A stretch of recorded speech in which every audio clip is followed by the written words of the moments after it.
General Hillier, I'm going to start with you. In your op-ed, you wrote that you were embarrassed for Canada in the aftermath of Ukrainian President Zelensky's address to Parliament. Why? Well, I said in that op-ed that if platitudes were missiles and if, applause was anti-tank weapons, Ukraine would have already won and the Russians would have been evicted. But they're not. And I've been very supportive of sanctions, of economic regulations and restrictions, and of financial restrictions, and of personal restrictions on the cabal around Putin and Putin himself. But none of them will stop a single artillery round or a single fighter jet or a single tank bashing into Kyiv or any other town or city across Ukraine itself. And we need more concrete action. Yes, we sent some aid there, and that's wonderful. But, the anti-tank, the Carl Gustavs, the anti-tank rocket launchers that we sent, they're 50 to 60 years old. We were ready to dispose of those things from the Canadian forces because we feared they were so old and so used that the stress fractures might cause them to explode. We sent pistols. The standing joke in the military is the pistol is more dangerous when you throw it than when you fire it at an enemy. That's not what Ukraine needs. That's not what Ukrainian defense forces need to fight the Russians, and we can do more.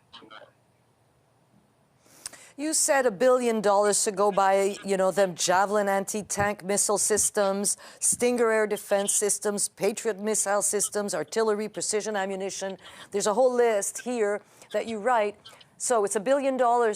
Fine. How fast does that happen, and how fast does it get into the hands of those people in Ukraine that are fighting for their freedom?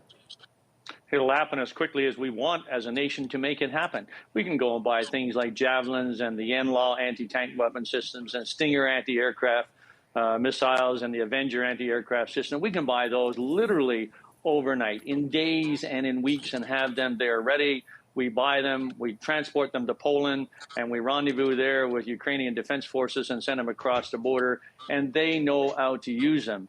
But the second part of this is that the war is entering a different phase now, and we should settle in for that long-term slugfest as the Russians try to bludgeon Ukraine into the dust, and we should be prepared for that longer fight. So that's where things like Patriot missiles come in. We could help buy those, pay for those, bring Ukrainian Defense Force men and women either into Europe or into Canada, train them on those Patriot systems, and then deploy them back into Poland and back into Ukraine. And we can do that fairly rapidly. What is not just a short term right now, although that is what the desperate need is. We can help both short term and we can help in the longer term because this is not going to end soon.